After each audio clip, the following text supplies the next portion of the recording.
down to three little letters. I'm gonna do a thing for you here called... Okay, welcome back to Just Chilling. Once again, we're talking about asthma awareness. This time, Dr. Clark, can you introduce yourself to Cleveland? Again, I'm Dr. Walter Clark, and I'm the medical director for Northeast Ohio Neighborhood Health Services Incorporated, affectionately known as Huff Norwood. My first question would be, based on your description of how to use the inhaler, Yes. what benefits do you get when you're doing it the wrong way? Well, because I see a lot of folks doing it the wrong way. Well, and that's again why I'm hoarse when I leave the office. One of the things that I also say as part of my pitch with my patients is that if you're tasting it, you're wasting it.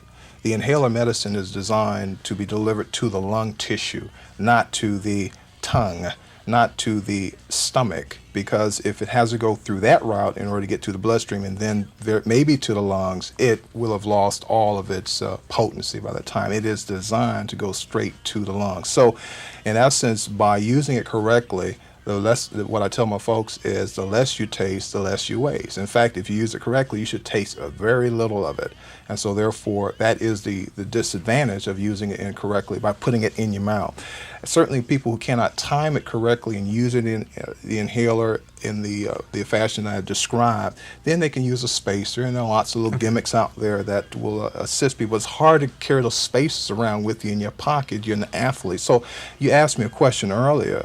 If you're an athlete, and you're in school, obviously, well, what's the best time to use the inhaler?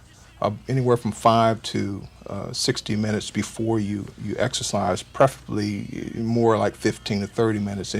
And with a good dose of beta-adrenergic inhaler, albuterol, drugs of that sort, the effect will last for anywhere from 3 to 4 hours. And that's just one of the types of medicines you can use in that setting. And in fact, there are so many. I'm just blessed to be alive during this day and age because I would say about 10 years ago, well, let's say 20, let's go back 20 years. 20 years ago, I was using epinephrine, suspirin, things like in the office. I was putting people on drugs like terbutaline, breathine, and even I was supporting folks using Primatene Mist that you can get over the counter from the drugstore. People come in palpitating, heart rates, well over 100. And that's all we could do for them. Throw them on a little prednisone and weaken their bones and do things of that sort and cause Cushing's syndrome and all kind of diabetes and things of that sort from the side effects of prednisone. But I had very little at my disposal 20 years ago.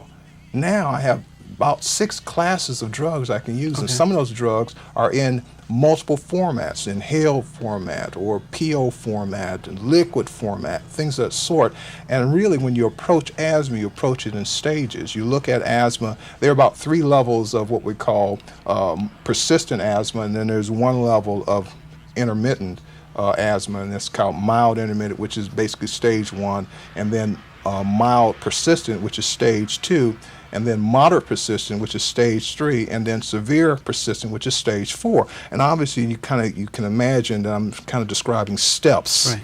Okay, so there's a step 1 care, step 2 care, and as you go up the steps, you're actually adding more classes of medication into the regimen. And you can get real sort of, mysterious with this, or you can really just stick to the guidelines. These guidelines which have been put out by the National Asthma Education Program some years ago, courtesy of the NIH and National Heart and Lung Institute, put out some marvelous guidelines thanks to some experts in lung and pulmonary disease. And quite honestly, when you look at how our physicians in general are managing asthma out there in the community, they're not following those guidelines. And it's not because they don't have them, because those guidelines were published and sent to all licensed physicians across the United States. Again, this is what our federal government has done for us in order to promote good health care relative to asthma. And we have one of the studies, some recent studies have come out maybe a couple of years ago, which says that it's not access to health care that is that we're doing miserably, say, with asthma, particularly in urban settings.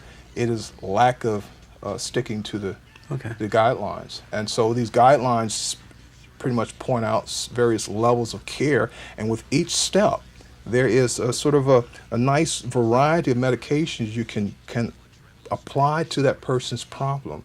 And as you go up, obviously the highest level, that is severe persistent asthma, then you're talking about prednisone by mouth and the other kinds So I of guess things. my question is, as a patient, is that stuff I should ask you?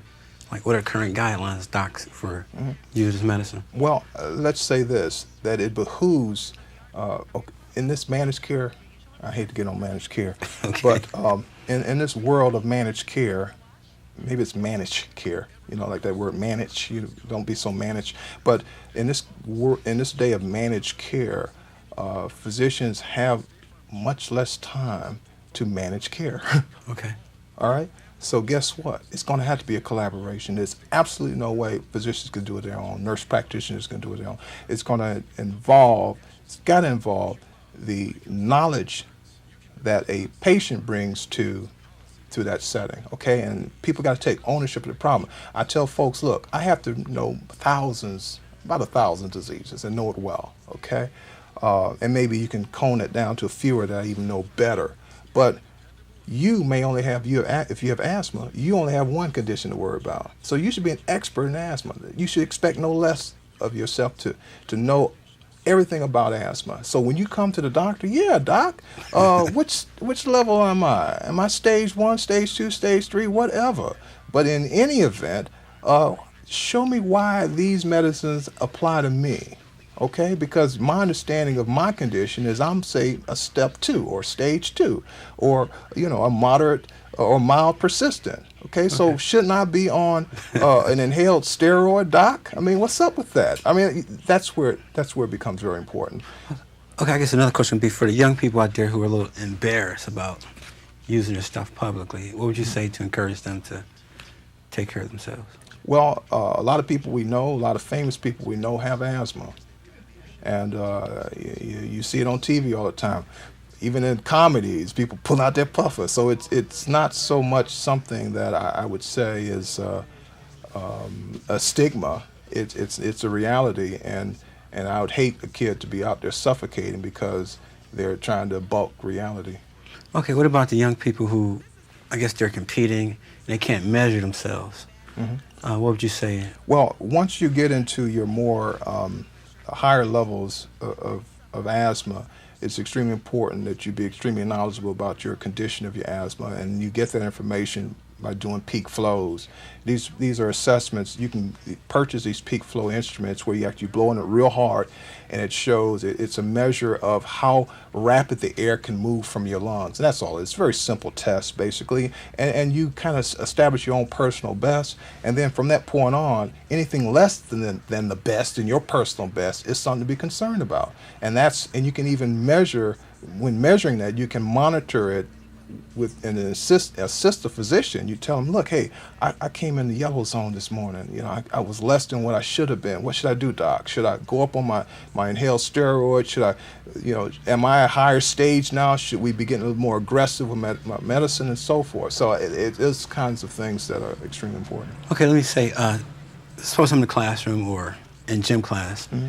Is it okay for me to tell the teacher I need a break to take my medicine? Well, it's very important that you, again, know how to manage your condition, and that's one of the things that the Greater Cleveland Asthma Coalition is about too as well, is making sure the schools are online with the kinds of things that our children who are affected with asthma should be doing. For instance, East Cleveland school system at Shaw, very knowledgeable about that. We're starting a program over there. So I think and the school nurses are very much involved. Again, my daughter, for instance, has allergies, and they allow her to take her medicine while in school. Okay. And the parent, what the parent would do is just write those type of things in the form of a letter and submit it to the school nurse.